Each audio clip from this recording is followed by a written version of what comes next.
ഓം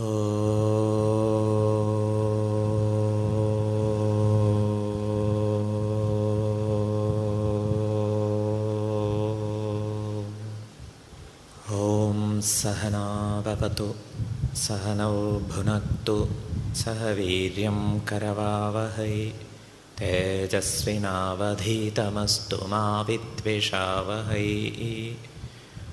ഓം ശാന്തി ശാന്തി ശാന്തി.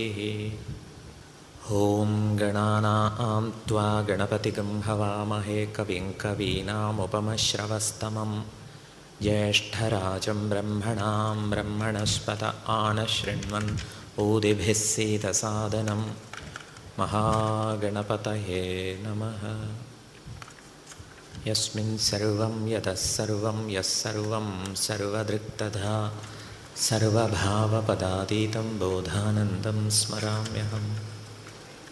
ഓം ബ്രഹ്മാനന്ദരസാനുഭൂതികലിതൈ പൂതൈ സുശീതൈ സിതൈ യുഷ്മദ്വാക്ഖലശോജ്ജിതൈ ശ്രുതിസുഖൈ വാക്യാമൃതൈ സേചയ സന്തപ്തം ഭവതാപദാവദഹനജ്വാലാഭിരേണം പ്രഭോ ധന്യാസ്തേ ഭവതീക്ഷണക്ഷണഗതേ പാത്രീകൃതാ സ്വീകൃതാ. ഹരി ഓം.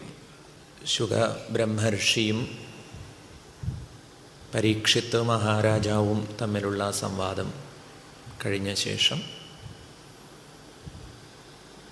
ശ്രീമദ് ഭാഗവതം ശൗനകാദി ഋഷീശ്വരന്മാരുടെ ചോദ്യത്തോടെയാണ് ആരംഭിക്കുന്നത്. ഋഷീശ്വരന്മാർ ചോദിച്ച ചോദ്യത്തിന് സൂതൻ ഉത്തരം പറയുന്നതായിട്ടാണ് കഥ പുരോഗമിക്കുന്നത്. അതിൻ്റെ ഭാഗമായിട്ടാണ് ശുകബ്രഹ്മർഷി പരീക്ഷിത്തിന് ഉപദേശിച്ച ശ്രീമദ് ഭാഗവതം പ്രകാശിതമായിട്ടുള്ളത്. വീണ്ടും ആദ്യ സംവാദത്തിലേക്ക് തിരിച്ചു വന്നു. അവിടെയാണ് മാർക്കണ്ഡേയൻ്റെ ചരിതം ചർച്ചാ വിഷയമാവുന്നത്. ശൗനക ഋഷി ചോദിക്കുന്നു, കഥാപ്രവചനത്തിൽ അഗ്രഗണ്യനായ അനുഗ്രഹീതനായ പരമ്പരയാ കഥാപ്രവചന സാമർഥ്യം ലഭിച്ചിട്ടുള്ള സൂതനെ സ്തുതിച്ചുകൊണ്ട്, കരകാണാ കടലാണ് സംസാരം. ഈ സംസാര സാഗരത്തിൽ ജനിമൃതിഗതിയെ പുൽകിയിട്ടുള്ളവർക്ക് ആശാകേന്ദ്രമാണ് അങ്ങയെപ്പോലുള്ളവർ എന്ന് സ്തുതിക്കുന്നു. കാരണം ഏത് മനസ്സിനെയും ആകർഷിച്ച് അനുഗ്രഹിക്കാൻ കഥാപ്രവചനത്തിന് സാമർഥ്യമുണ്ട്. അങ്ങനെ കരകയറ്റാൻ, കഥാപ്രവചനത്തിലൂടെ കരകയറ്റാൻ കഴിവുള്ള അങ്ങേക്ക് നമസ്കാരം. ആഹുശ്ചിരായുഷമൃഷിം മൃഗണ്ഡുതനയം ജനാഃ യ കൽപ്പാന്തേ ഉർവരിതോയേന ഗ്രസ്തമിതം ജഗത്. കൽപ്പാന്തത്തിൽ ജഗത്ത് മുഴുവൻ ഗ്രസിക്കപ്പെട്ട കാലത്തും അവശേഷിക്കപ്പെട്ടവനായ മൃഗണ്ഡുവിൻ്റെ പുത്രനായ മാർക്കണ്ഡേയൻ്റെ ചരിതം. അദ്ദേഹം ചിരഞ്ജീവിയാണെന്ന ഖ്യാതിയുണ്ട്. കൽപ്പാന്തത്തിലും അവശേഷിച്ചവനാണ് എന്നും ജനങ്ങളുടെ ഇടയിൽ ഒരു സംസാരമുണ്ട്. അതിൻ്റെ ന്യായം എന്താണ് എന്നാണ് ശ്രീ ശൗനക ഋഷി ചോദിക്കുന്നത്. ഇതൊരു ജനങ്ങളുടെ ജൽപ്പനമാവാനേ വഴിയുള്ളൂ എന്ന് നിരീക്ഷിക്കപ്പെട്ടിരിക്കുന്നു. കാരണം ഈ കൽപ്പത്തിലാണ് മാർക്കണ്ഡേയൻ ആവിഷ്കൃതനായത്. ഞങ്ങളുടെയൊക്കെ കുലത്തിൽ പിറന്നവനാണ്. അപ്പം ഇതിനിടയ്ക്ക് ഈ കൽപ്പത്തിൽ പ്രാകൃതിക പ്രളയമാകട്ടെ നൈമിത്തിക പ്രളയമാകട്ടെ സംഭവിച്ചിട്ടില്ല. പിന്നെ എങ്ങനെ അദ്ദേഹം പ്രളയത്തിന് ശേഷവും അവശേഷിച്ചു എന്ന് പറയാം? അതുകൊണ്ട് ഈ വിഷയത്തിൽ ഒരു വൈരുദ്ധ്യമുണ്ട്. മാത്രവുമല്ല, ഞങ്ങൾ കേട്ടിട്ടുണ്ട് മാർക്കണ്ഡേയ മഹർഷി പ്രളയത്തിൽപ്പെട്ട സമയത്ത് സാക്ഷാൽ നാരായണ പ്രഭുവിനെ കണ്ടുന്നു. അവിടെ ഒരു ചെറിയ വൈരുദ്ധ്യം തോന്നുന്നു. ഒന്ന്, ഈ കൽപ്പത്തിൽ പ്രളയം സംഭവിച്ചിട്ടില്ല, എന്നിട്ടും അങ്ങനെ ഒരു കഥ പ്രചരിക്കുന്നുണ്ടല്ലോ, അതിൻ്റെ ന്യായം എന്താണ് എന്ന് ചോദിച്ചു. ഏകയേവാർണവേ ഭ്രാമ്യൻ ദദർശപുരുഷം കില വടപത്രപുടേ തോകം ശയാനം ത്വേകമദ്ഭുതം. ഏകനായിട്ട് ഈ പ്രളയജലത്തിൽ ഇങ്ങനെ മുങ്ങിയും പൊങ്ങിയും അങ്ങുമിങ്ങും അലഞ്ഞു നടക്കുന്ന മാർക്കണ്ഡേയ മുനി വടപത്രത്തിൽ ശയിക്കുന്ന കുമാരനെ കണ്ടു എന്നൊരു കഥ കേട്ടിട്ടുണ്ട്. അതിൻ്റെ വിശദാംശം അറിയാൻ കൗതുകമുണ്ട് എന്ന് പറഞ്ഞ സമയത്ത്, ഹേ സൂതരെ, അങ്ങ് മഹായോഗിയാണ്, പുരാണങ്ങൾ മുഴുവൻ അറിയുന്നവനാണ് എന്ന് പറഞ്ഞ സമയത്ത് സൂതര് ആ കഥ പറയാൻ ആരംഭിച്ചു. പ്രശ്നത്വയാ മഹർഷേയം കൃതോ ലോകഭ്രമാപഹ നാരായണ കഥായത്ര ഗീതാ കലിമലാപഹ. കലിമലത്തെ നീക്കുന്ന നാരായണ കഥ പറയാൻ അവസരമുണ്ടാക്കിയതുകൊണ്ട് അങ്ങയാൽ ചോദിക്കപ്പെട്ട ഈ ചോദ്യം തീർച്ചയായിട്ടും ലോകത്തിൻ്റെ ഭ്രമത്തെ അകറ്റാൻ സഹായിക്കുന്നതാണ്. കാലികമായി ചിന്തിക്കുന്ന സമയത്ത് നാരായണ കഥാരതിയാണോ നമുക്കുള്ളത് എന്ന് പരിശോധിക്കണം. സ്വയം നമുക്കേവർക്കും ഇത്തരം സത്രങ്ങളിൽ, പ്രഭാഷണ വേദികളിലൊക്കെ താല്പര്യമുള്ളവരായി പങ്കെടുക്കുന്നു എന്ന വിഷയത്തിൽ അഭിനന്ദിക്കാം. സ്വയം അഭിനന്ദിക്കുന്നത് നന്ന്. പക്ഷേ ഇതിന് ശേഷം നമ്മൾ എന്തു ചെയ്യുന്നു എന്നുള്ളതും അന്വേഷിക്കണം. ഇവിടെ മുഴുവൻ സമയവും, പകൽ സമയം മുഴുവൻ കഥാശ്രവണത്തിനും തത്വചിന്തനത്തിനും അവസരമുണ്ട്. പക്ഷെ ഇത് കഴിഞ്ഞു പോയാൽ ദിവസത്തിൽ തിരക്കുകൾക്കിടയിൽ കുറച്ചു നേരമെങ്കിലും നാരായണ കഥാരതി, തത് ശ്രവണം, തത് ചിന്തനം, തത് കഥനം, ഇത്രയൊക്കെ ചെയ്യണമെന്നാണ് ആചാര്യന്മാർ ഉപദേശിക്കുന്നത്. ശ്രീമദ് ഭാഗവതവും ആവശ്യപ്പെടുന്നത്. അത് ചെയ്യുന്നുണ്ടോ? പകരം ഒരു തമാശയായിട്ടല്ല ശ്രദ്ധയിൽപ്പെടുത്തുന്നത്, ശ്രദ്ധിക്കാൻ വേണ്ടി നിർദ്ദേശിക്കട്ടെ. പകരം നമ്മൾ പല സീരിയലുകളിലേക്കും തെന്നിപ്പോകുന്നു. സീരിയൽ താല്പര്യത്തെ വിശകലനം ചെയ്ത് ജയിക്കാത്തിടത്തോളം കാലം അത് കാണുന്നില്ലെന്ന് മാറ്റിവെച്ചാൽ അതൊരു അടിച്ചമർത്തി വെക്കലേ ആവുള്ളൂ, സപ്രഷനേ ആവുള്ളൂ. സീരിയലുകളെ മുഴുവൻ അതിജീവിക്കും പ്രകാരത്തിലുള്ള താത്പര്യം നാരായണ കഥയിൽ വളരണം. അതിനാണ് ഇത്തരം സന്ദർഭങ്ങളിൽ നമ്മൾ ഉത്സാഹിക്കുന്നത്. ഇവിടെ എത്രത്തോളം നിക്ഷേപിക്കപ്പെട്ടിട്ടുണ്ട്, ഈ ശ്രവണം നമ്മിൽ എത്രത്തോളം പരിവർത്തനം സൃഷ്ടിച്ചിട്ടുണ്ട് എന്നുള്ളതിൻ്റെ ടെസ്റ്റാണ് തുടർന്നുള്ള നമ്മുടെ ജീവിതം. ആ നിലയിൽ പരിശോധിക്കാൻ സാധിക്കട്ടെ, തീരുമാനമെടുക്കാൻ കഴിയട്ടെ. ഒരാൾ വീട്ടിൽ മറ്റുള്ളവരൊക്കെ സീരിയൽ കാണുന്നതിനെക്കുറിച്ചും സിനിമകൾ കാണുന്നതിനെക്കുറിച്ചൊക്കെ ആക്ഷേപം പറയുമായിരുന്നു. അപ്പോൾ സ്വാമി അദ്ദേഹത്തോട് പറഞ്ഞു, അങ്ങും കണ്ടോളൂ. അപ്പോൾ അദ്ദേഹം പറഞ്ഞു, എനിക്കിതിലൊന്നും താല്പര്യമില്ല, എന്നാലും ഒരു ദിവസം കണ്ടു നോക്കൂ എന്ന് പറഞ്ഞു. അപ്പം അദ്ദേഹം പറയുക, കണ്ടപ്പെട്ടു സ്വാമി. അപ്പം അങ്ങനെയാണെങ്കിൽ നമ്മുടെ അനാസക്തി പക്വത ആർജിച്ചിട്ടില്ല. ഇതിൽ വേണ്ടത്ര ശക്തി ഉണ്ടായാലേ, വിശേഷമായ രാഗം ഹരിവിഷയത്തിൽ, നാരായണ വിഷയത്തിൽ ഉണ്ടായാലേ മറുവശത്ത് വിഗതാരാഗം, വൈരാഗ്യം ഉണ്ടാവുള്ളൂ. ഇപ്പം നാരായണനോട് വൈരാഗ്യം, വിശേഷേണ രാഗം. വിഷയങ്ങളിൽ വൈരാഗ്യം, വിഗതാരാഗം, രാഗം പോയ അവസ്ഥ. ഒരുപോലെ ഈ വൈരാഗ്യം ലോകവിഷയത്തോടും ഈശ്വര വിഷയത്തിലും സംഭവിക്കണം. ആ നിലയിൽ വേണ്ട വിഭവം ശേഖരിച്ചു പോകുമ്പോഴാണ് നാം ഇവിടെ വന്നതിൻ്റെ പൂർണ്ണ പ്രയോജനം ഉണ്ടാവുക. ഇത് പ്രാസംഗികമായിട്ട് പറയുകയാണ്. ഇവിടെ പ്രശ്നസ്ത്വയാ മഹർഷേയം കുതോ ലോകഭ്രമാപഹ, ലോകത്തിൻ്റെ ഭ്രമത്തെ നശിപ്പിക്കുന്ന പ്രശ്നമാണ് ത്വയാകൃത, അങ്ങയാൽ ചെയ്യപ്പെട്ടത് എന്ന് സ്തുതിച്ചുല്ലോ. ഇപ്പൊ സൂതരിങ്ങനെ സ്തുതിക്കുമ്പോൾ എങ്ങനെ ഈ പ്രശ്നം ലോകഭ്രമത്തെ അപഹരിക്കുന്നതാവും എന്നുള്ള ചോദ്യം വരുന്നു. ഉത്തരം, ഈ പ്രശ്നം നാരായണ പ്രവചനത്തിനാണ് അവസരമൊരുക്കുന്നതേ. അതുകൊണ്ട് ഇത് ലോകഭ്രമത്തെ അപഹരിക്കും. അതുകൊണ്ട് ഇതിൽ നമുക്ക് താല്പര്യം ഉണ്ടാവട്ടെ. സീരിയലുകൾ ഇത്രയേ ഉള്ളൂ, അതിൽ വളരെ സീരിയസ് ആയിട്ടില്ല എന്ന് തഴയാൻ സാധിക്കട്ടെ.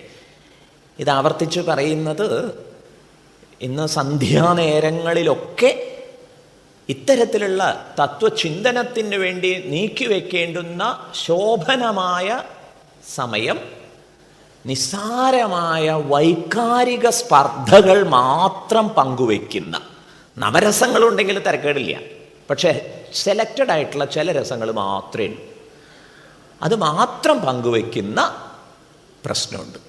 ശാന്തവും കൂടി വന്നാൽ ഇതൊക്കെ കൂടി ശാന്തിയിൽ അവസാനിക്കും എന്ന് തീരുമാനിക്കാം. അങ്ങനെ ശാന്തിയൊന്നുമില്ല.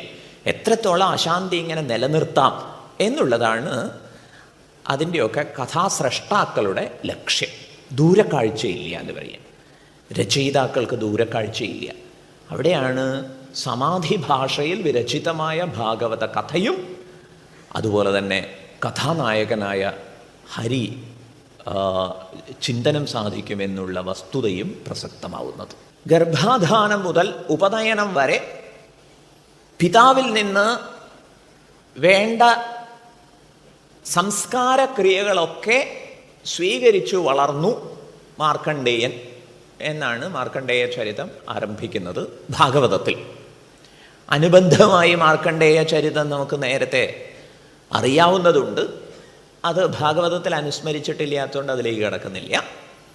ഏതായാലും വേണ്ട സംസ്കാര പ്രക്രിയകളിലൂടെ കടന്നു വന്ന ജീവനാണ്. ഇതാണ് അനുസ്മരണം. ജീവന് ഇവിടെ ജനിക്കാൻ അവസരം നൽകപ്പെടുന്നത് വാസനാ നിരാകരണത്തിലൂടെ മോക്ഷം പ്രാപിക്കട്ടെ എന്ന് കരുതിയിട്ടാണല്ലോ. ഭാഗവതത്തിൽ സൂചിപ്പിച്ചിട്ടുണ്ട്. പക്ഷെ അത് ജീവനത് സാധിച്ചെടുക്കണമെങ്കിൽ സംസ്കാര പ്രക്രിയകളിലൂടെ കടന്നു പോകണം, സംസ്കൃതമാവണം. അതിനാണ് സംസ്കാര പ്രക്രിയകൾ ഏർപ്പെടുത്തിയത്. വയസ്സായിട്ടും മുക്തി നേടിയില്ല എന്ന് വെച്ചാൽ അന്ത്യേഷ്ടിയുമുണ്ട്. മരിച്ച ശേഷം ചെയ്യുന്ന ഒരു സംസ്കാരവും കൂടിയുണ്ട് എന്ന് പറയും. അന്ത്യേഷ്ടി വരെ, ഗർഭാധാനം മുതൽ അന്ത്യേഷ്ടി വരെ ഒക്കെ സംസ്കാര പ്രക്രിയയാണ്.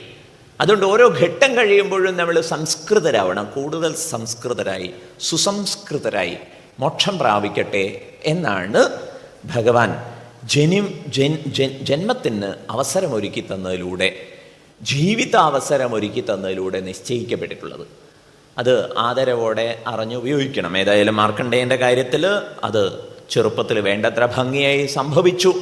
തുടർന്ന് അദ്ദേഹം വേദ അധ്യയനവും തപസ്സും അതുപോലെ തന്നെ യഥാവിധി സ്വധർമാചരണവും ചെയ്തുകൊണ്ട് തപോജീവിതമാണ് നയിച്ചത്.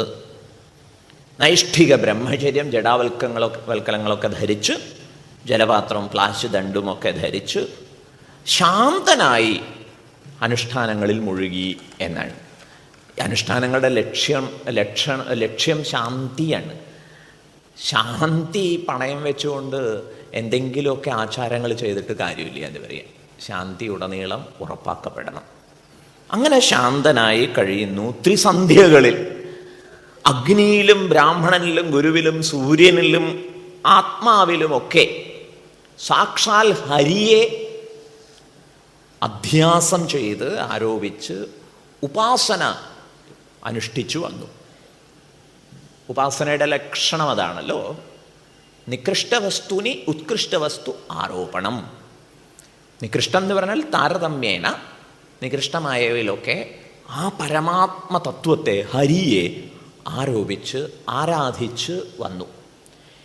ഇങ്ങനെയൊക്കെ അനേകായിരം വർഷം തപോജീവിതം നയിച്ച് ശ്രീനാരായണ ആരാധനയായി വർത്തിച്ച് മൃത്യുവിനെ ജയിച്ച മുനിയാണ് മാർക്കണ്ഡേയൻ എന്നാണ് പശ്ചാത്തലം പറഞ്ഞു വച്ചിരിക്കുന്നത്. അനേകായിരം വർഷം എന്ന് പറയുന്നത് രണ്ട് കാരണങ്ങൾ കൊണ്ടാവാം. ഒന്ന്, ആ കാലത്ത് മനുഷ്യായുസ് അത്രയൊക്കെ ആയിരുന്നതുകൊണ്ട്.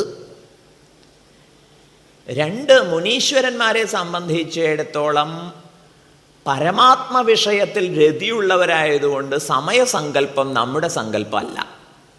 പരയുടെ പാലു നുകർന്ന ഭാഗ്യവാന്മാർക്കൊരു 10,000 ആണ്ടൊരൽപ്പനേരം. 10,000 ആണ്ടൊക്കെ വളരെ കുറച്ച് സമയമാണ്. അതുകൊണ്ട് അനേകായിരം വർഷം തപസ് ചെയ്തു എന്ന് നമ്മുടെ പക്ഷത്ത് നിന്നും പറഞ്ഞു തരൂ. ഈ മൃത്യുവിനെ ജയിച്ച മാർക്കണ്ഡേയനെ കുറിച്ച് ബ്രഹ്മാവും ഇന്ദ്രനും മറ്റു ദേവന്മാരും മരുത്തുക്കളും ഗന്ധർവന്മാരും സകലരും പിതൃക്കളുമൊക്കെ വിസ്മയിച്ചു അത്രേ. എങ്ങനെ അദ്ദേഹം ഇത് സാധിച്ചു എന്ന് അത്ഭുതപ്പെട്ടു. അങ്ങനെ 6 മന്വന്തരങ്ങൾ കഴിഞ്ഞു. ഒരു മന്വന്തരം എന്ന് പറയുന്നത് നമ്മൾ പല പ്രാവശ്യമായിട്ട് കേട്ടിട്ടുണ്ടാവും. 71-ലധികം ചതുർയുഗങ്ങൾ ചേർന്നതാണ് ഒരു മന്വന്തരം. ഒരു ചതുർയുഗം എന്ന് പറയുന്നത് 10,000 ദിവ്യ സംവത്സരങ്ങളാണ്. 6 ഇന്ദ്രനാണ് വന്നു പോകുന്നത് ഒരു ചതുർയുഗത്തിൽ. അങ്ങനെ 6 ചതുർയുഗങ്ങൾ കഴിഞ്ഞു. 7-ാം മന്വന്തരത്തിൽ പുരന്ദരൻ എന്ന് പറയുന്ന ഇന്ദ്രൻ, ആ ഇന്ദ്രൻ മാർക്കണ്ഡേയ മഹർഷി ചെയ്യുന്ന തപസ്സിനെ കുറിച്ച് ശങ്കിച്ചു. എന്താ ശങ്ക? തൻ്റെ സ്ഥാനം അപഹരിക്കാനാണോ തപസ് എന്ന് ശങ്കിച്ചു. എന്താ പരിഹാരം? മുടക്ക് തന്നെ, തപസ് മുടക്കുകയാണ് പരിഹാരം. അതിനെന്താ ചെയ്യുക?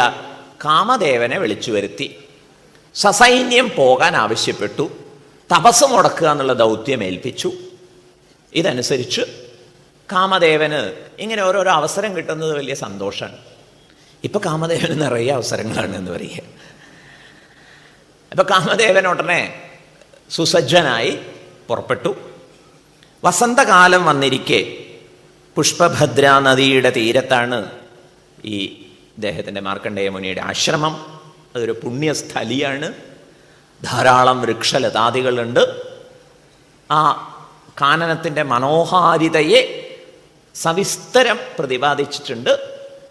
അത് സ്വന്തം വായിച്ച് അങ്ങനെ ഒരു കാനനത്തിൽ ഇരിക്കുന്നതായിട്ട് ഭാവന ചെയ്യലാവാം.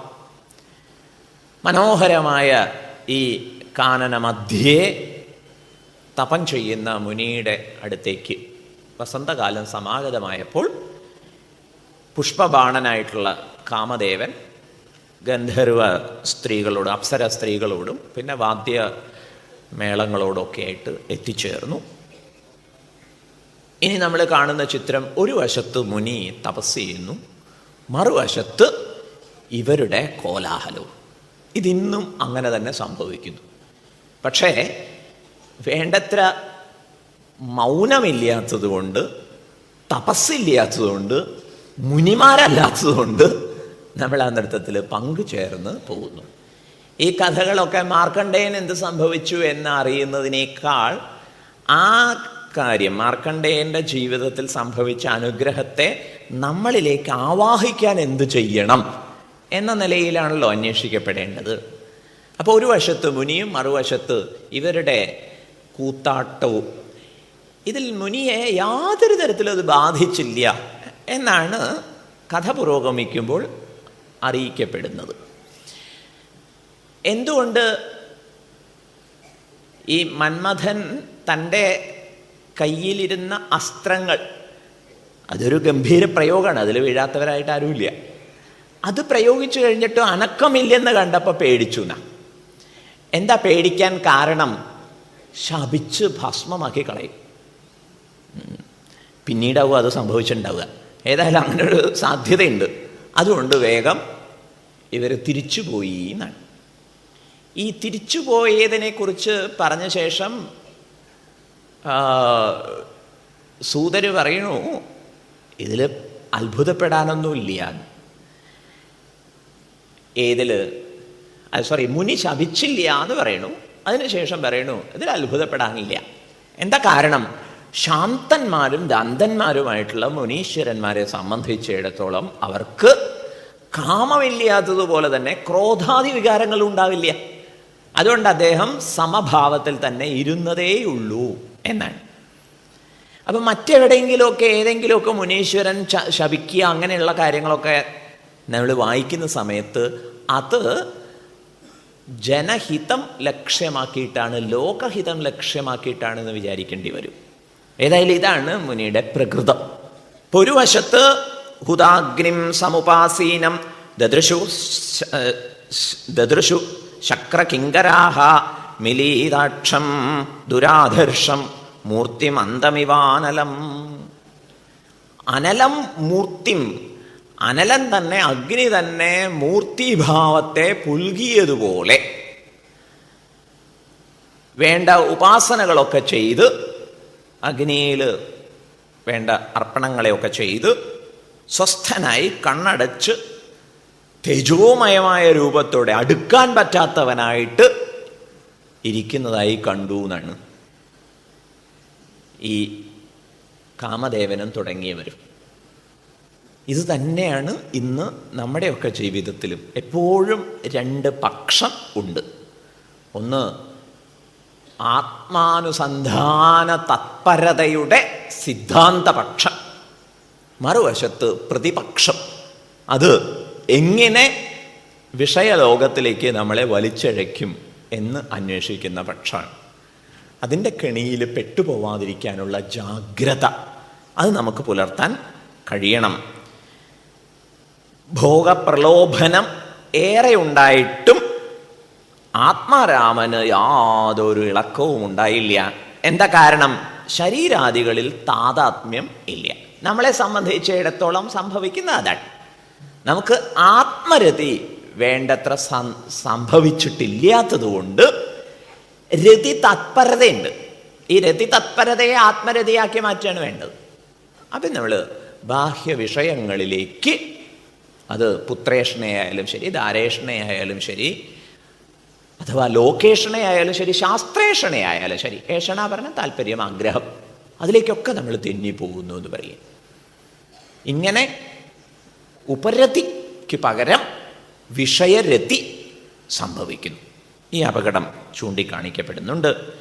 ഇന്ദ്രിയാണാം ഹി ചരതാം യന്മനോനു വിധീയത്തെ തതസ്യ ഹരതി പ്രജ്ഞാം വായുർനാവമിവാംഭസി എന്ന ഭഗവത്ഗീതയുടെ താക്കീതും ഈ സമയത്ത് അനുസ്മരണം ചെയ്യാവുന്നതാണ്. അതുകൊണ്ട് ഇന്ദ്രിയങ്ങൾക്ക് പിറകിൽ പോകാതിരിക്കാനുള്ള പക്വതയാണ്, ജാഗ്രതയാണ് ഇത്തരത്തിലുള്ള പ്രഭാഷണങ്ങൾ കേട്ട് നാം ആവാഹിച്ചെടുക്കേണ്ടത്, ഉറപ്പിച്ചെടുക്കേണ്ടത്.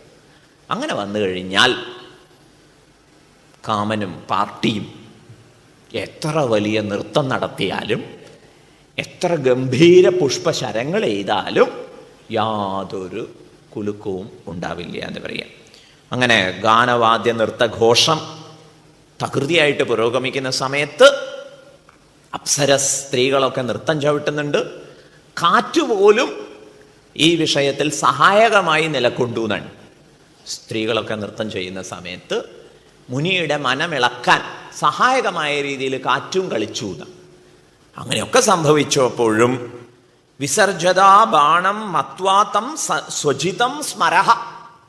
ഇങ്ങനെ യുക്തമായ സമയം വന്നപ്പോൾ മലർ ശരം എയ്തു. കാമദേവൻ പുഷ്പശരത്തെ എയ്തു. എയ്യുന്ന സമയത്ത് എന്താ ചിന്തിച്ചത്? ഈ മുനിയെ ഞാനിതാ ജയിച്ചു. ഇതിനു മുമ്പ് പലരെയും വീഴ്ത്തിയ ചരിത്രമുണ്ടേ. കാമൻ്റെ പ്രൊഫൈൽ നോക്കിക്കഴിഞ്ഞാൽ വളരെ ഗംഭീരമാണ്. എത്രയോ പേരെ അടിയറവ് പറയിപ്പിച്ചിട്ടുണ്ട്. അതുകൊണ്ട് ഞാനിതാ വിജയിച്ചു എന്ന് വിചാരിച്ചു. പക്ഷേ സർവം തത്രാഭവത് മോഘമനീശസ്യ യഥോദ്യമഃ യഥാ അനീശസ്യ ഉദ്യമഃ. ഈശ്വര സഹായമില്ലാത്തവൻ കർമ്മങ്ങൾ ചെയ്യുമ്പോൾ അത് വിഫലമാകുന്നത് പോലെ ഈ കാമദേവന്റെ ശരവർഷം കൊണ്ടൊന്നും മുനിയുടെ മനമിളകിയില്ല. കാരണം ആത്മരതി അത് സാധിച്ച മുനിയായിരുന്നു മാർക്കണ്ഡേയൻ. സർപ്പത്തെ ഉണർത്തിവിട്ട ബാലകന്മാരെങ്ങനെയോ അത് കടിക്കാൻ വരില്ലേ എന്ന് ഭയപ്പെട്ട് ഓടി ഒഴിയുന്നത്, ഇതുപോലെ മുനിയുടെ മനമിളക്കാൻ പരിശ്രമിച്ച് പരാജയപ്പെട്ട കാമദേവനും സൈന്യവും ഓടിപ്പോയി എന്നാണ് അവിടെ വർണ്ണിച്ചിരിക്കുന്നത്. ഇങ്ങനെ ഈ പോയ കാമദേവനും പാർട്ടിയും ഇന്ദ്രൻ്റെ അടുത്ത് എന്ന് കാര്യങ്ങളൊക്കെ പറഞ്ഞു. ഇതീന്ദ്രാനനുചരേ ബ്രഹ്മൻ ധർഷിതോപി മഹാമുനി എന്നാഗാദഹമോഭാവം ന തച്ചിത്രം മഹത്സുഹി. പറയണു, ഇങ്ങനെ മുനിമാര് ഇളകാത്തതിൽ വലിയ അത്ഭുതമൊന്നുമില്ല. എന്താ കാരണം?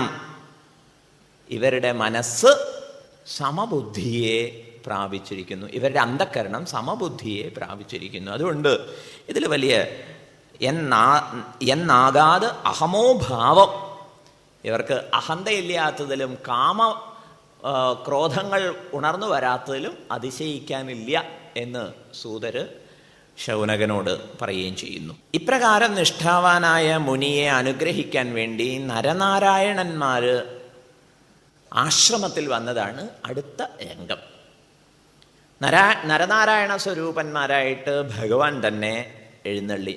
ഒരാൾക്ക് വെളുപ്പ് നിറം, മറ്റേ ആൾക്ക് കറുത്ത കൃഷ്ണവർണ്ണമാണ്. പക്ഷേ ഇരുവർക്കും അപ്പോൾ വിരിഞ്ഞതുപോലുള്ള താമരയുടെ കണ്ണുകളും അതുപോലെ തന്നെ സുന്ദരമായ മുഖം, 4 കൈകളുണ്ട്. കൃഷ്ണചർണവും മരവുരിയുമാണ് യഥാക്രമം ഇരുവരും ധരിച്ചത്. പൂണൂലും ജലപാത്രമൊക്കെ ഉണ്ട്. തപസ് തന്നെ ഒരു രൂപമെടുത്ത് വന്നാൽ എങ്ങനെയിരിക്കും?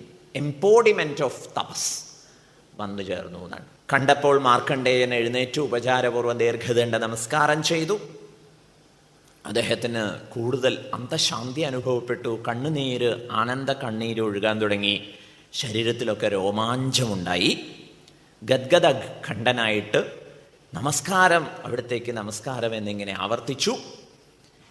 ആസനം നൽകി പാദപൂജയൊക്കെ ചെയ്തു. അതിനുശേഷം മാർക്കണ്ഡേയൻ സ്തുതിക്കുന്നു ഈ നരനാരായണ ഋഷീശ്വരന്മാരെ. എങ്ങനെ അങ്ങയെ വർണ്ണിക്കും ഞാൻ? അങ്ങ് സകലരുടെയും ആത്മബന്ധുവാണ്. ഇതൊക്കെ നമുക്ക് ധ്യാനിക്കാനുള്ള സൂചനകളാണ്.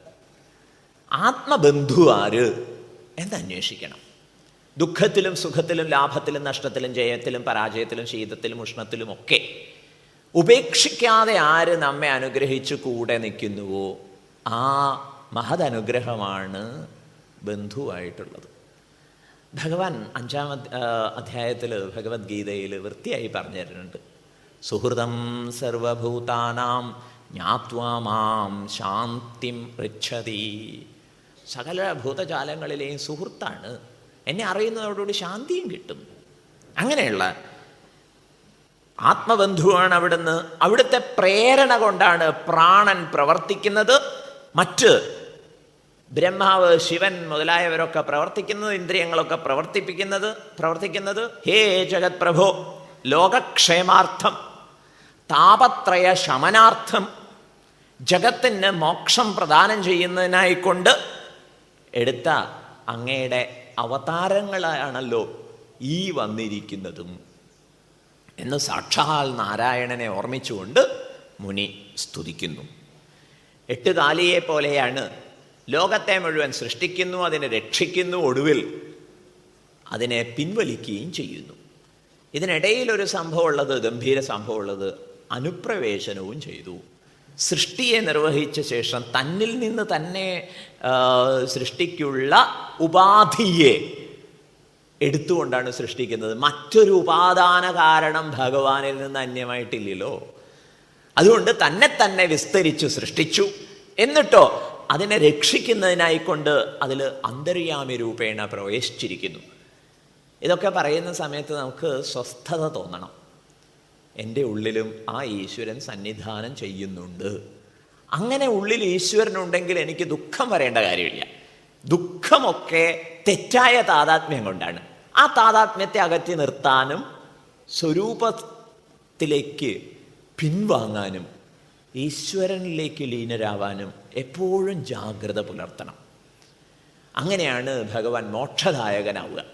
അങ്ങനെ നമ്മൾ ഉത്സാഹിക്കുമ്പോഴേ ഭഗവാന് മോക്ഷദായകനാവാൻ പറ്റുള്ളൂ. മാമേവയേ പ്രപദ്യന്തേ മായാമേതാം തരന്തിതേ എന്നാണ് പറഞ്ഞു വെച്ചിട്ടുള്ളത്. അപ്പം അതിന് നമുക്ക് സാധിക്കുമാറാവട്ടെ എന്ന് പറയും.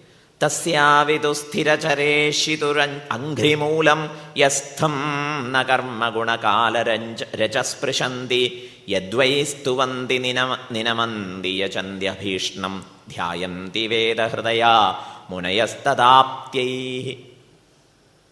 ഹേ പ്രഭു, സർവലോകരക്ഷിതാവും നിയന്താവുമായ അവിടുത്തെ പാദമൂലത്തെ ഞാൻ ഭജിക്കുന്നു എന്നാണ് ആശ്രയിച്ചിരിക്കുന്നത്.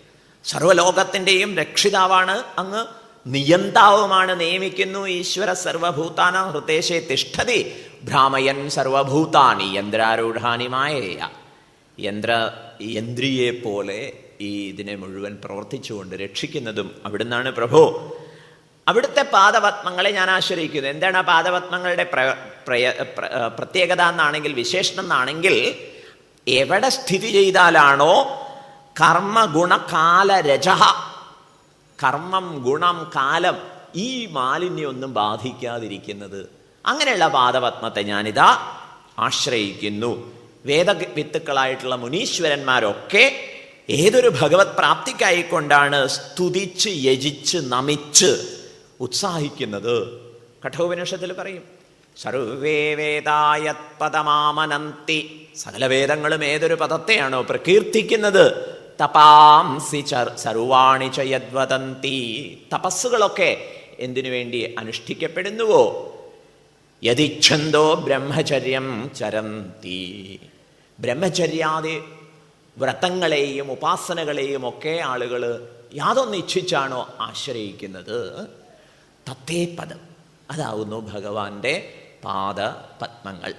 മുനീശ്വരന്മാർ മുഴുവൻ ഇതിനെ തേടിയാണ് അവരുടെ തപോനിഷ്ഠമായ ജീവിതത്തെ നയിക്കുന്നത്.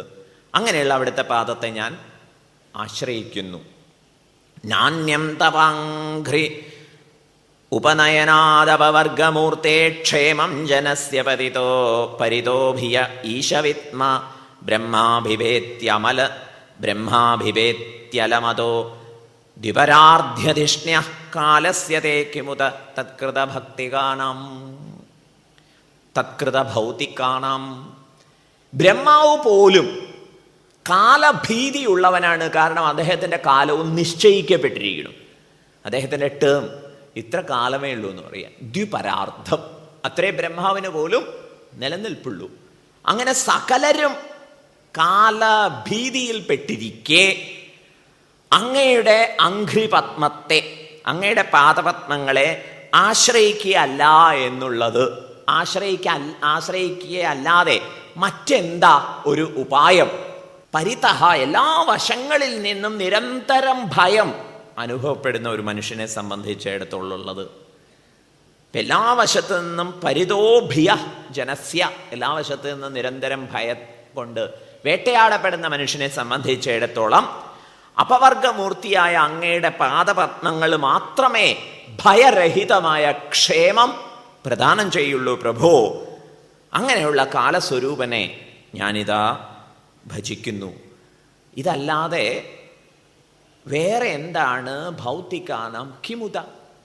ഇതല്ലാതെ വേറെ ഭയരക്ഷയ്ക്ക് വേറെ എന്താ ഉപായമുള്ളത്?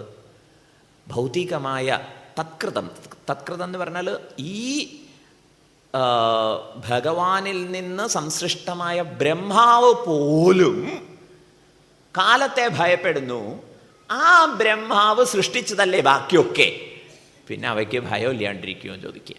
അപ്പം നിരന്തരം ഭയത്തിൽ പെട്ടുപോയ, ഭയത്താൽ വേട്ടയാടപ്പെടുന്നവരെ സംബന്ധിച്ചിടത്തോളം ഈ ഭഗവത് പാദപത്മം മാത്രമേ പരമ ആശ്രയമായിട്ട് ഉള്ളൂ. തദ്വൈ ഭജാമിർതധിയസ്തവ പാദമൂലം ഹിത്വേദമാത്മച്ഛദിച്ചാത്മഗുരോ പരസ്യ ദേഹാദി അപാർത്ഥമസത് അന്ത്യമഭിജ്ഞമാത്രം വിന്ദേതേ തർഹി സർവമനീഷിതാർത്ഥം. ഹേ പ്രഭോ, തദ്വൈ ഭജാമി, അതിനെ തന്നെ ഞാൻ ഭജിക്കുന്നു. ഋതധിയ തവ പാദമൂലം, സത്യസങ്കല്പനായ അവിടുത്തെ പാദപത്മങ്ങളെ തന്നെ ഞാൻ ആശ്രയിക്കുന്നു. എങ്ങനെയാണ് ആശ്രയിക്കുന്നത്? അതിൽ നിന്ന് വിപരീതമായ എല്ലാറ്റിനെയും ഉപേക്ഷിച്ചുകൊണ്ട്. അതിൽ നിന്ന് വിപരീതമായിട്ടുള്ളത് എന്താണ്? ദേഹാദികളുടെ പ്രത്യേകത എന്താണ്? അത് ആത്മതത്വത്തെ മറച്ചു വയ്ക്കാൻ സമർത്ഥമാണ്. അതിനെ ഉപേക്ഷിച്ചുകൊണ്ട് ഇതിൽ നിന്നൊക്കെ അന്യമായ പരമാത്മതത്വത്തെ, ഏകമേവ സദനേക കാരണം കാരണാന്തര നിരാസ കാരണം കാര്യകാരണ വിലക്ഷണ സ്വയം, കാര്യമായും കാരണമായും പരിലസിക്കുന്നതിനൊക്കെ അപ്പുറത്ത് നിരുപാധികമായി നിരപേക്ഷമായി പരിലസിക്കുന്ന ആ പരമതത്വത്തെ ഞാനിതാ ശരണം പ്രാപിക്കുന്നു. ത്രിമൂർത്തികളും ഭഗവാനെ അവിടുത്തെ തന്നെയാണ് ആശ്രയിക്കുന്നത്. മോക്ഷാർത്ഥം സത്വപ്രധാനിയായ അവിടുത്തെയാണ് ആശ്രയിക്കേണ്ടത്. ബ്രഹ്മാവും ശിവനും ആകട്ടെ അവർ യഥാക്രമം രജസ്സിൻ്റെയും തമസ്സിൻ്റെയും മൂർത്തികളാണ്. അവരെ ആശ്രയിച്ചു കഴിഞ്ഞാൽ കാമവും ക്രോധവും ഒക്കെ ഉണർന്നു വരാൻ സാധ്യതയുണ്ട്. വ്യസനവും മോഹവും ഭീതിയുമാണ് അവർ നൽകുക. അതുകൊണ്ട് മോക്ഷാർത്ഥികളൊക്കെ സാക്ഷാൽ വിഷ്ണുവിനെ തന്നെ ആശ്രയിക്കുന്നു. തസ്മൈ നമോ ഭഗവത്തെ പുരുഷായ ഭൂമ്നേ വിശ്വായ വിശ്വഗുരവേ പരദൈവതായ നാരായണായ ഋഷയേ ച നരോത്തമായ ഹംസായ സംയതഗിരേ നിഗമേശ്വരായ. തസ്മൈ നമോ ഭഗവത്തെ, അങ്ങനെയുള്ള ഹേ ഭഗവാനെ അവിടത്തേക്ക് നമസ്കാരം. പുരുഷായ ഭൂമ്നേ, പുരുഷനായിക്കൊണ്ട് നമസ്കാരം. പുരുഷൻ എന്ന് പറഞ്ഞാൽ സർവം പൂരയതി ഇതി പുരുഷ. ഇങ്ങനെ പദാർത്ഥത്തെ ആലോചിക്കുമ്പോഴാണ് ധ്യാന സഹായകമാവുക. ഈ പ്രപഞ്ചം മുഴുവൻ പുരിയാണ്. ഈ പുരിയിൽ മുഴുവൻ വ്യാപിച്ചു നിൽക്കുന്ന സത്തയാണ് പുരുഷൻ. പ്രപഞ്ചം മുഴുവൻ സത്തയുടെ വിവിധ പ്രകടനങ്ങളാണ്. ഇതിൽ സ്റ്റഫായിട്ടിരിക്കുന്നത്, ആവിഷ്കാരങ്ങൾക്ക് പിറകിലുള്ള സത്തയായിട്ടിരിക്കുന്നത് പുരുഷനാണ്. അപ്പം പ്രപഞ്ചം കാണുന്ന സമയത്ത് പുരുഷനെ ഓർമ്മിക്കാൻ സാധിച്ചാൽ പിന്നെ നമ്മുടെ മനസ്സ് വ്യതിചലിച്ചു പോകുന്ന അപകടം ഉണ്ടാവില്ല. പക്ഷെ അത് എളുപ്പമാവില്ല എന്ന് പറയുക. അതിന് നിരന്തര മനനം ആവശ്യമാണ്. ശ്രവണവും മനനവും ധ്യാനവും ആവശ്യമാണ്. അത് ഉറപ്പാക്കിയ ശേഷം പിന്നെ രാമകൃഷ്ണ പരമഹംസർ പറയുന്നത് പോലെ വെളിച്ചെണ്ണ പുരട്ടിയ ശേഷം, കൈകളിൽ വെളിച്ചെണ്ണ പുരട്ടിയ ശേഷം പിന്നെ ചക്ക മുറിക്കാം. പ്രപഞ്ച വ്യവഹാരം ആവാം. അപ്പോൾ ഒട്ടലുണ്ടാവില്ല എന്നർത്ഥം. തസ്മൈ നമോ ഭഗവത്തെ പുരുഷായ ഭൂമ്നേ വിശ്വായ വിശ്വഗുരവേ. ഈ വിശ്വം മുഴുവനായി തീർന്നത് ഭഗവാൻ തന്നെയാണ്. അതുകൊണ്ട് വിശ്വത്തെ ഭഗവാൻ എന്ന് വിളിക്കാം. ആ ഓർമ്മയോടുകൂടി വിശ്വവ്യാപാരം ചെയ്യുമ്പോൾ അപകടം ഉണ്ടാവില്ല. ഈശ്വര ആരാധനയായിട്ട് മാറും. വിശ്വഗുരവേ, വിശ്വത്തിന് മുഴുവൻ ആര് മുക്തിയെ ആഗ്രഹിച്ച് പ്രാർത്ഥിക്കുന്നുവോ അവർക്ക് വഴി കാണിക്കാൻ ഭഗവാൻ സദാ സന്നദ്ധനാണ്. തേഷാമേവാനുകമ്പാർത്ഥം അഹം അജ്ഞാനജം തമഹ നാശയാമി ആത്മഭാവസ്ഥ. അവരോടുള്ള അനുകമ്പ കൊണ്ട് അവരുടെ ഹൃദയത്തിൽ ജ്ഞാനദീപത്തെ ഞാൻ ജ്വലിപ്പിക്കും എന്നതാണ് ഭഗവാന്റെ വാഗ്ദാനം. ഇപ്പം നമുക്കാണ് ക്ലാരിറ്റി വേണ്ടത്. ഇങ്ങനെ ജനിമൃതികളിൽ പെട്ടുഴലാനാണോ ജീവിതം കിട്ടിയിരിക്കുന്നത്? അല്ല, ഈ ജീവിതാവസരം ഉപയോഗിച്ചുകൊണ്ട് പരമാത്മ അന്വേഷണം നടത്തി ഈശ്വര ആശ്രയഭൂതരായിട്ട് തീരണമോ? ചോയ്സ് ഈസ് അവേഴ്സ് എന്ന് പറയുക. പക്ഷേ ഭഗവാനിലേക്ക് തിരിഞ്ഞാൽ ഉദ്ധരിക്കാൻ ഭഗവാൻ ഉദ്യുക്തനാണ്. അതുകൊണ്ടാണ് വിശ്വഗുരു എന്ന് ഇവിടെ സ്തുതിച്ചിരിക്കുന്നത്. വിശ്വഗുരവേ പരദൈവതായ, പരമപ്രകാശമാണ് ഭഗവാൻ. നാരായണായ ഋഷയേ ച നരോത്തമായ, നരനാരായണന്മാർക്കായിക്കൊണ്ട് ഹംസായ സംയതഗിരേ നിഗമേശ്വരായ, വിവേകമൂർത്തികൾക്കായിക്കൊണ്ട് സകല വാക്കുകളും ഉപശമിക്കുന്ന സ്വരൂപികൾക്കായിക്കൊണ്ട്, വേദാന്ത സാരമായവർക്കായിക്കൊണ്ട് നമസ്കാരം എന്ന് നമിച്ചു. ഏവരും സ്വന്തം ഇന്ദ്രിയ മനോബുദ്ധികൾക്ക് അപ്പുറത്ത് പ്രകാശിക്കുന്ന ഈ തത്വത്തെ അറിയുന്നില്ലല്ലോ എന്നും മാർക്കണ്ഡേയൻ പരിതപിക്കുന്നു. ആരും ഇതിനെ അറിയുന്നില്ല, അറിയാൻ വയ്യേനും. നല്ല പ്രയാസമാണ് അറിയാൻ. കാരണം ബ്രഹ്മാവ് സൃഷ്ടിച്ച് നമ്മെ അധപ്പതിപ്പിച്ചു എന്നൊരു പ്രയോഗം ഉപനിഷത്തിലുണ്ട്. പരാഞ്ചിഖാനി വ്യതൃണത് സ്വയംഭൂ തസ്മാത് പരാങ് പശ്യതിനാന്തരാത്മൻ. ഇന്ദ്രിയങ്ങളെ ബഹിർമുഖങ്ങളായിട്ടാണ് സൃഷ്ടിച്ചത്. അതുകൊണ്ട് അന്തരാത്മൻ, അന്തരാത്മാവിനെ ആരും കാണുന്നില്ല. ഇത്തിരി പ്രയാസപ്പെട്ടാൽ തന്നെ കാണുള്ളൂ എന്നാണ്. പക്ഷേ ധീരന്മാര് അത് സാധിക്കുന്നു. അമൃതത്വം ഇച്ഛന്, അമൃതത്വത്തെ ആഗ്രഹിക്കുന്നവരായ ധീരന്മാര് അവര് ഇന്ദ്രിയങ്ങളെ സംയമിപ്പിച്ച് അകത്തേക്ക് തിരിയും. ദൃഷ്ടാദൃഷ്ട വിഷയാകൃഷ്ട ചേതസ്സുകളെ സംബന്ധിച്ചിടത്തോളം ഭഗവാൻ അപ്രാപ്യനാവുന്നു. ബ്രഹ്മാവിന് പോലും ഭഗവാനെ ആദ്യം മനസ്സിലാക്കാൻ പറ്റിയില്ല എന്ന് പറയുക. എന്നിട്ടോ അദ്ദേഹം ഏറെ ബഹിർമുഖനായി അലഞ്ഞു തിരിഞ്ഞു. ഒടുവിൽ അവിടുത്തെ അനുഗ്രഹം കൊണ്ട് തന്നെയാണ് ബ്രഹ്മാവ് പോലും തത്വബോധത്തെ നേടിയിട്ടുള്ളത് എന്നും മുനി ഇവിടെ അനുസ്മരിക്കുന്നു. യദ്ദർശനം നിഗമ ആത്മരഹ പ്രകാശം മുഹ്യന്തി യത്ര കവയോ അചപരായതന്തഃ തം സർവവാദവിഷയ പ്രതിരൂപശീലം വന്ദേ മഹാപുരുഷമാത്മനിഗൂഢബോധം. യദ്ദർശനം, യാതൊരു ഭഗവാന്റെ ദർശനം കൊണ്ട് നിഗമ ആത്മരഹ പ്രകാശം, ആത്മരഹസ്യം പ്രകാശിതമായി കിട്ടുമോ? വേദത്തിൻ്റെ ആത്മാവ് നമ്മുടെയും ആത്മാവാണ്. വേദാന്ത തത്വമായിട്ടുള്ള, വേദാന്ത സാരമായിട്ടുള്ള തത്വം ഏതൊരു ഭഗവത് ദർശനം കൊണ്ട് പ്രകാശിതമായി കിട്ടുമോ? മുഹ്യന്തി യത്ര കവയോ അചപരായതന്തഃ. ബ്രഹ്മാവ് മുതലായിട്ടുള്ള കവികളൊക്കെ യാതൊന്നിൽ മോഹിക്കപ്പെട്ടു പോയിരിക്കുന്നുവോ? അവർക്ക് ഈ വിഷയങ്ങളിലൊക്കെ അവർ മോഹിച്ചു പോയതുകൊണ്ട് മോഹം വന്നു കഴിഞ്ഞാൽ പിന്നെ വാദത്തിലേക്ക് പ്രവേശിക്കുന്നതാണ്. വാദത്തിൻ്റെ പ്രത്യേകത എന്താണ്? തം സർവവാദ വിഷയ പ്രതിരൂപശീലം. ഭഗവാന് അറിയിച്ചേ അടങ്ങൂ എന്നുള്ള ഒരു വാശിയൊന്നുമില്ല.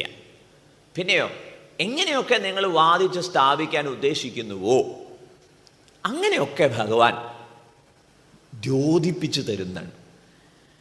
പ്രതിരൂപശീലം, ഓരോരോ രൂപങ്ങളിൽ പ്രാണനാണ് ഭഗവാൻ എന്ന് തീരുമാനിച്ചു കഴിഞ്ഞാൽ അതേന്ന് ബോധിപ്പിച്ചു തരും. ഇങ്ങനെ നമ്മൾ അവിടെ പോയിട്ട് തെറ്റായ സ്ഥലങ്ങളിൽ പോയിട്ട് ലാൻഡ് ചെയ്തു പോകുന്നു പറയുക, വാദപ്രതിവാദങ്ങളിൽ ഏർപ്പെട്ടാൽ. പക്ഷെ അതുകൊണ്ടാണ് ഭഗവാൻ പറയുന്നത് മമ മായ ദുരത്യയ. വളരെ അതിക്രമിക്കാൻ പ്രയാസകരമായ രീതിയിലാണ് മായ വ്യാപിക്കപ്പെട്ടിരിക്കുന്നത്. തത്വാന്വേഷകർ പോലും മുഹ്യന്തി കവയഹ എന്നുള്ളത് ഭാഗവതത്തിൽ തുടക്കത്തിൽ തന്നെ പറഞ്ഞിട്ടുള്ളതാണ്. ഇതിൽ പെട്ട് ഭ്രമിച്ചു പോകും. വന്ദേ മഹാപുരുഷമാത്മനിഗൂഢബോധം. ഇങ്ങനെ നിഗൂഢമായ രഹസ്യമായിരിക്കുന്ന ബോധസ്വരൂപന്, ആത്മസ്വരൂപനായിക്കൊണ്ട് നമസ്കാരം. ഇത്രയും പറഞ്ഞപ്പോൾ നരനാരായണ ഋഷീശ്വരന്മാർ ഒന്നാണ്, വാസ്തവത്തിൽ രണ്ടില്ല. അങ്ങനെ തന്നെ മറുപടി പറയുന്നു. ശ്രീ ഭഗവാനുവാച, നിൻ്റെ ഈ തപസ്സിലും സ്തുതിയിലുമൊക്കെ ഞാൻ സംതൃപ്തനായി, തുഷ്ടനായിരിക്കണം. എന്താ വരം വേണ്ടത് എന്ന് ചോദിച്ചു. മാർക്കണ്ഡേയ മുനി പറഞ്ഞു, ദുർദർശനായ അങ്ങയെ ദർശിക്കാൻ സാധിച്ചത് തന്നെ ഏറ്റവും വലിയ വരപ്രാപ്തിയാണ്. മറ്റൊരു വരം തന്ന് പ്രലോഭിപ്പിക്കരുതേ. ബ്രഹ്മാവ് പോലും മോഹിച്ചു പോയിട്ടുള്ള മായ കാണാൻ ഒരു കൊതിയുണ്ട് എന്ന് പറഞ്ഞു വെച്ചു. മറ്റു വരങ്ങളുടെ ഒന്നും ആവശ്യമില്ല. ദുർദർശനായ അങ്ങയെ കണ്ടതോടുകൂടി തൃപ്തനായി. എന്നാലും മായ കാണാനൊരു കൊതിയുണ്ട്. ഇപ്പം നരനാരായണ ഋഷീശ്വരന്മാർ പറഞ്ഞു ആയിക്കോട്ടെ, അനുഗ്രഹിച്ച് പോയി. അതിനുശേഷം വീണ്ടും ഈ മുനി ശ്രേഷ്ഠൻ തപം തുടർന്നു എന്നാണ്. പിന്നെ ഇപ്പോൾ ഇങ്ങനെ ഓടി നടന്ന് പൂജയൊന്നും ചെയ്തില്ല എന്നാ, ഇരുന്നിട്ട് മനമലർ കൊയ്തു മഹേശ പൂജ ചെയ്താലും മതി പൂജ ചെയ്തു എന്നാ. ഇരുന്നിട്ട് മാനസ പൂജ, ഭഗവത് പൂജനം, ഇങ്ങനെ പുഷ്പാർച്ചിക്കുക, അർഘ്യാദികളൊക്കെ സമർപ്പിക്കുക, ഒക്കെ ഇങ്ങനെ ചെയ്തുകൊണ്ടിരുന്നു. ചില സമയത്ത് പക്ഷേ ക്വചിത് പൂജാം വിസസ്മാര പ്രേമ പ്രസര സംപ്ലുത, ഈ പ്രേമാവേശം കൊണ്ട് ചിലപ്പോൾ പൂജയൊക്കെ മറന്ന് അങ്ങനെ അങ്ങോട്ട് ഇരുന്ന് പോകുന്ന. അങ്ങനെ കുറേ കാലം കഴിഞ്ഞു. ഒരു ദിവസം ഒരു കൊടുങ്കാറ്റ് സംഭവിച്ചു. ഇടിയും മിന്നലും ഉണ്ടായി. മേഘങ്ങൾ വന്ന് രഥത്തിൻ്റെ ആരക്കാല് പോലെ പെയ്തു തുടങ്ങിയ. പെട്ടെന്ന് 4 ഭാഗത്തു നിന്നും സമുദ്രം ഭൂമിയെ വിഴുങ്ങും പാകത്തിൽ വന്നു. ഉയർന്ന തിരമാലകളുണ്ടായി, ചുഴികളുണ്ടായി, എല്ലാം വെള്ളത്തിൽ മുങ്ങി. മുനിയും ഒന്ന് ഭയന്നു. പിന്നെ ഇപ്പോൾ രക്ഷയ്ക്ക് വേണ്ടി നീന്ത് തന്നെ. അങ്ങനെ അങ്ങോട്ടും ഇങ്ങോട്ടും നീന്തി കളിക്കുകയാണ്. അന്ധകാരം, ഒന്നും കാണാനില്ല. ആകാശവും ഭൂമിയൊന്നും വകതിരിച്ചറിയാൻ പറ്റില്ല. എങ്ങും ജലം ജലം ജലം ജലം. ചിലപ്പോൾ ചുഴിയിൽ പെടും, ചിലപ്പോൾ ഏതെങ്കിലുമൊക്കെ ജീവികൾ തമ്മിൽ കലഹിക്കുന്നിടത്തൊക്കെ പെട്ട് ശരീരത്തിന് ക്ഷതങ്ങളൊക്കെ സംഭവിക്കും. ചിലപ്പം ദുഃഖം ഉണ്ടാവും, മോഹം ഉണ്ടാവും, സുഖം ഉണ്ടാവും, മരിച്ചുപോയി എന്ന് തോന്നും. ഇങ്ങനെ അയുധായുധവർഷാണം സഹസ്രാണി ശതാനി ച വ്യതിയുർഭ്രമതസ്തസ്മിന് വിഷ്ണുമായാവൃതാത്മനഃ. വിഷ്ണുമായയാൽ മോഹിതനായിട്ട്, പക്ഷെ അതിനെക്കുറിച്ച് അറിയാതെ അവിടെ ഇങ്ങനെ ഈ പ്രളയജലത്തിൽ മാർക്കണ്ഡേയ മുനി അലഞ്ഞു തിരിയാനിടയായി. അങ്ങനെ 10,000 വർഷശതം കഴിഞ്ഞപ്പോൾ ഒടുവിൽ ഒരു ഭാഗത്ത് കുറച്ച് പൊക്കമുള്ള സ്ഥലമായിരിക്കണം, അവിടെ ഒരു അരയാൽ വൃക്ഷം വളർന്നു നിൽക്കുന്നതായി കണ്ടു. വളരെ പുഷ്കലം. ഇതിനിടയിൽ ഒരു പച്ചപ്പ് കാണുക എന്നൊക്കെ പറയില്ലേ, വലിയ ആവേശവും സന്തോഷമൊക്കെ തോന്നി. അങ്ങനെ അവിടെ നീന്തി എത്തി നോക്കിയപ്പോഴോ അവിടെ ശ്യാമളവർണ്ണം ആ അരയാൽ വൃക്ഷത്തിൻ്റെ വടക്ക് കിഴക്ക് ഭാഗത്തുള്ള ഒരു ഇലയിൽ ശ്യാമളവർണ്ണനായി അരവിന്ദ സമാന മുഖത്തോടുകൂടി അങ്ങേയറ്റത്തെ മന്ദസ്മിതത്തോടുകൂടി ഒരു ഉണ്ണി ശയിക്കുന്നത് കണ്ടു. മന്ദഹാസപൂരിത ദൃഷ്ടി. ആ ഉണ്ണിയാകട്ടെ തൻ്റെ പാദങ്ങളെ മുഖാരവിന്ദത്തിൽ വിനിവേശിപ്പിച്ച് ഇങ്ങനെ പാനം ചെയ്യുന്നത് കണ്ടു. ഇത് നമ്മളാളാണല്ലോ എന്ന് സന്തോഷമായി. മാർക്കണ്ഡേയ മുനിക്ക് എത്രയോ കാലത്തെ ക്ഷീണമൊക്കെ ഇല്ലാതായി. സസന്തോഷം അവിടെ ഓടിയെത്തി. രോമാഞ്ചം ഉണ്ടായി. ഹൃദയാരവിന്ദവും മുഖാരവിന്ദവും ഒരുപോലെ, നയനാരവിന്ദവും ഒരുപോലെ വികസിച്ചു എന്നാണ്. സൂര്യൻ്റെ മുന്നിൽ താമര വിരിയും പോലെ അവിടെ ഒഴുകിയെത്തി. ചില ചോദിക്കാൻ വേണ്ടിയാണ് അടുത്ത് എന്നത്, പക്ഷെ ആ ശ്വാസവായുവിൻ്റെ കൂടെ അകത്തേക്ക് പോയി. അവിടെ ചെന്ന് നോക്കിയപ്പോഴോ ഒക്കെ പൂർവ്വസ്ഥിതിയിൽ കണ്ടു. വിശ്വരൂപ ദർശനം ഈ ഉണ്ണിയുടെ ഉദരത്തിൽ സാധിച്ചു. അനന്തമായ ഒരാഴി, അതിൽ അലയാലിലയിൽ ഉണ്ണി, ഉണ്ണി തന്നെ ഉദരത്തിൽ അത്രേ. വിശ്വം വിചിത്രമേ, വിശ്വം വിചിത്രമേ, വിചിത്രം ചിത്രം. വളരെ വിചിത്രമായ വിശ്വം മുഴുവൻ അവിടെ ഉള്ളിലിരിക്കുന്നു. അത് കഴിഞ്ഞ് അടുത്ത നിശ്വാസത്തിൽ പുറത്തു വന്ന് നോക്കിയപ്പോഴോ വീണ്ടും പ്രളയജലം. അത് കഴിഞ്ഞ് വീണ്ടും ഈ ഉണ്ണിയെ അടുത്ത് ചെന്ന് ആരാധിക്കണം, സ്തുതിക്കണം എന്ന് വിചാരിച്ചു ചെന്നപ്പോൾ ആ ഉണ്ണിയില്ലുണ്ടായി. കുറച്ച് കഴിഞ്ഞപ്പോൾ എല്ലാം പൂർവ്വസ്ഥിതിയായി. മനസ്സിലായി, ഇതാണ് മായ. ഈ അധ്യായത്തിന് പേരിട്ടിരിക്കുന്നത് ആശ്രയ നിരൂപണേ മായാദർശനം നാമ നവമോധ്യായ. ആശ്രയമാണ് ഇവിടുത്തെ വിഷയം. 12 സ്കന്ധത്തിൻ്റെ വിഷയം ആശ്രയമാണ്. അത് നിരൂപിക്കാൻ വേണ്ടി ഇവിടെ മായയെ നിരൂപിച്ചിരിക്കുന്നു. എന്ന് പറഞ്ഞാൽ എന്താണ്? മായാധീശനെയാണ് ആശ്രയിക്കേണ്ടത്. അത് പഠിപ്പിച്ചു തരാം.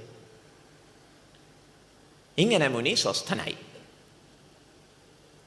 അണോരണീയാൻ മഹതോ മഹീയാൻ എന്നൊക്കെ വർണ്ണിക്കില്ലേ, അതിൻ്റെ അതൊരു അബ്സ്ട്രാക്റ്റ് ആയിട്ടുള്ള തത്വമാണ്. അതിൻ്റെ ഒരു എക്സ്പാൻഡഡ് വേർഷൻ. ഏറ്റവും ചെറിയ ഉണ്ണി എന്ന് കരുതിയാണ് അടുത്ത് ചെന്നത്. നോക്കിയപ്പോൾ ഉദരത്തിൽ വിശ്വദർശനം. അണുവിനേക്കാൾ അണുവാണത്, മഹത്തിനേക്കാൾ മഹത്വമാണ്. ഏറ്റവും ചെറുതിനെ ധ്യാനിച്ച് ചെല്ലണം. അതിനേക്കാൾ ചെറുത്, അതിനേക്കാൾ ചെറുത്, അതിനേക്കാൾ ചെറുത്, അതിനേക്കാളും ചെറുത്, അതിനേക്കാളും ചെറുത്, എന്ന് ശാന്തമാവട്ടെ, എന്നിട്ട് നിരാകരിച്ചോളണം. ഏറ്റവും വലുത്, അതിനേക്കാൾ വലുത്, അതിനേക്കാൾ. ഇങ്ങനെ നിരുപാധിക സത്യത്തെ അറിയാൻ സോപാധികതയുടെ രണ്ട് എക്സ്ട്രീം, രണ്ട് ധ്രുവങ്ങളെ ധ്യാനിക്കണം എന്നാണ് ഉപദേശം. അപ്പോഴാണ് മനസ്സ് യഥോ വാചോ നിവർത്തന്തേ അപ്രാപ്യ മനസാ സഹ, മനസ്സും വാക്കും ഒക്കെ തിരിച്ചു വരും എന്ന് പറഞ്ഞാൽ നിശബ്ദമാവും. ആ നിശബ്ദതയിലാണ് തത്വസാക്ഷാത്കാരം ഉണ്ടാവുക. അതിൻ്റെ ഒരു വിസ്തരിച്ച ചിത്രമാണ് മാർക്കണ്ഡേയ ചരിതം നമുക്ക് പറഞ്ഞു തരുന്നത് എന്ന് ധ്യാനിക്കാൻ സാധിക്കട്ടെ. മായയോട് പോരാടി ജയിക്കാമെന്ന് കരുതണ്ട. അവിടെ ഭഗവാൻ പറഞ്ഞെന്താ? മാമേ വയെ പ്രപദ്യന്തേ മായാമേതാം തരന്തിരേ. ഭഗവാനെ ആശ്രയിക്കുക. എങ്ങനെയാണ് ഭഗവാനെ ആശ്രയിക്കേണ്ടത് എന്നുള്ള ചോദ്യത്തിന് വിസ്തരിച്ച് അവിടെ മറുപടി പറഞ്ഞു തന്നിട്ടുണ്ട്. യത്കരോഷി യദസ്നാസി യജ്ജുഹോഷി ദദാസിയത് എന്നൊക്കെ എല്ലാം ഭഗവത് അർപ്പണമായിട്ട് ചെയ്യൂ. അങ്ങനെയാണെങ്കിൽ ഭഗവാനെ ആശ്രയിക്കലായി. തീർച്ചയായിട്ടും മായാമേതാം തരന്തിരേ. മായയെ സംബന്ധിച്ചിടത്തോളമോ മായ വിദ്വാംസമപി കർഷതി. എത്ര വലിയ വിദ്വാനെ പോലും വലിച്ചഴിക്കാൻ സമർത്ഥമാണ് മായ.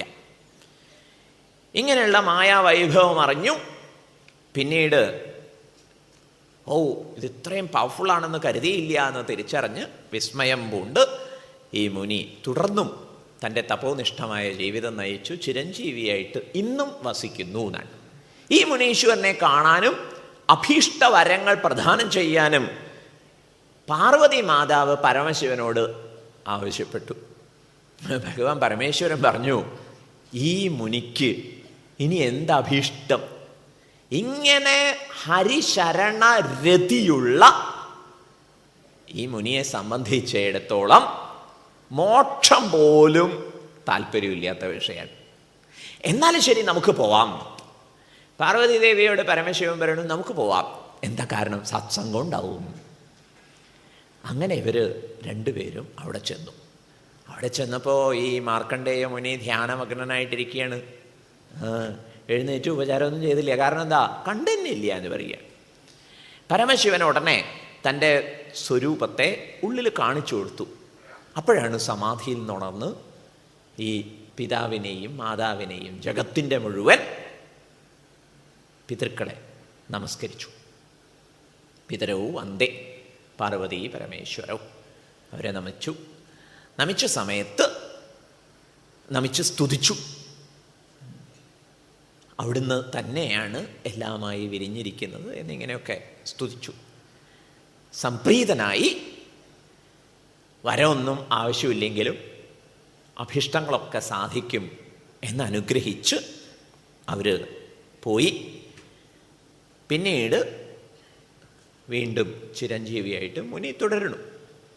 ഇത്രയും പറഞ്ഞ ശേഷം സൂതർ ഇത് കൺക്ലൂഡ് ചെയ്യുകയാണ്. ജനങ്ങൾ ഈ മായികമായ പ്രളയത്തിൽ അലഞ്ഞു തിരിഞ്ഞ മാർക്കണ്ഡേയ മുനിയുടെ കഥ കേട്ടിട്ട് തെറ്റിദ്ധരിച്ചിട്ടാണ് പ്രളയശേഷവും അവശേഷിച്ചു എന്ന് പറയുന്നത്. അല്ലാതെ അത് ഈ കാര്യമൊന്നുമില്ല എന്ന് തിരുത്തുകയും ചെയ്തു. യ ഏവമേതത് ഭൃഗുവർയവർണിതം രഥാംഗപാണേരനുഭാവഭാവിതം സംശ്രാവയേത് സംശൃണുയാദുതാവുഭൗ തയോർണ കർമാശയ സംസൃതി ഭവേത്. ആര് ഈ മാർക്കണ്ഡേയ ചരിതത്തെ കേൾക്കാൻ ആഗ്രഹിക്കുന്നുവോ കേൾപ്പിക്കുന്നുവോ ഇരുവരും കർമ്മസംബന്ധിയായ ബന്ധങ്ങളിൽ നിന്ന് മോചിതരാവും. കർമ്മ എന്ന് പറയുന്നത് വാസ്തവത്തിൽ ആശയമാണ്. ആശയം എന്ന് പറഞ്ഞാൽ ചിന്തയാണ്. എന്താ കാരണം? പുറത്ത് നടക്കുന്ന ചലനങ്ങളല്ല നമ്മളെ ബന്ധിപ്പിക്കുന്നത്, മറിച്ച് തത്സംബന്ധിയായ അന്തഃകരണത്തിലുണ്ടാകുന്ന വാസനകളാണ്. കർമാനുബന്ധീനി മനുഷ്യലോകേ എന്ന് 15-ാം അധ്യായത്തിലെ ഈ വിഷയം പ്രതിപാദിക്കുമ്പോൾ ഉപവേരുകൾ അന്തഃകരണത്തിൽ ഉണ്ടാവുന്നതാണ്. അതാണ് കർമ്മം എന്നും കർമ്മവാസനകൾ എന്നും പറയുന്നത്. ഈ കർമ്മവാസനകളെ അതിക്രമിക്കാൻ എന്താ വഴി? മാർക്കണ്ഡേയൻ ദർശിച്ച മായാ വിസ്മയത്തെ അനുസ്മരിക്കുക. എന്നിട്ടോ ഈ ലോകവും അത്രയേ ഉള്ളൂ എന്ന് തീരുമാനിക്കാൻ സാധിക്കണം. അന്തര്യാമി പുരുഷൻ തന്നെയാണ് മായാധീശനായി പരിലസിക്കുന്നതെന്ന് തിരിച്ചറിയണം. നീയല്ലോ മായയും മായാവിയും മായാവിനോദനും, നീയല്ലോ ദൈവമേ മായയെ നീക്കി സായുജ്യം നൽകുമാര്യനും. ഭഗവാൻ തന്നെയാണ് മായയായിരിക്കുന്നത്, മായ പ്രപഞ്ചമായിരിക്കുന്നത്. അങ്ങനെ സൃഷ്ടിച്ച പ്രപഞ്ചത്തെ ആസ്വദിക്കുന്നതും ഭഗവാൻ തന്നെയാണ്. മായയെ നീക്കി സായുജ്യം നൽകുന്ന ഗുരുവായി വരുന്നതും ഈ ജഗത് പ്രഭു തന്നെ. ആ ഒരു ഏകത്വം അത് നമുക്ക് സദാ അനുസ്മരിക്കാൻ സാധിക്കുമാറാവട്ടെ. ഇവിടെ നിന്ന് തിരിച്ചു പോയാലും ലോക വ്യവഹാരങ്ങൾക്കിടയിൽ ഇവിടെ ഗ്രഹിച്ചത് മുഴുവൻ, ശ്രവിച്ചതും ഗ്രഹിച്ചത് മുഴുവൻ അനുസ്മരിക്കാൻ ഗുരുപരമ്പര നമ്മെ അനുഗ്രഹിക്കട്ടെ, ശ്രീകൃഷ്ണ പരമാത്മാവ് അനുഗ്രഹിക്കട്ടെ എന്ന പ്രാർത്ഥനയോടെ ഈ ഭാഷണം ഭഗവത് പാദങ്ങളിൽ സമർപ്പിക്കും. ഓം പൂർണ്ണമദഃ പൂർണ്ണമിദം പൂർണ്ണാത് പൂർണ്ണമുദച്യത്തെ പൂർണ്ണസ്യ പൂർണ്ണമാദായ പൂർണ്ണമേവാവശിഷ്യത്തെ. ഓം ശാന്തി ശാന്തി ശാന്തി. ഹരി ഓം ശ്രീ ഗുരുഭ്യോ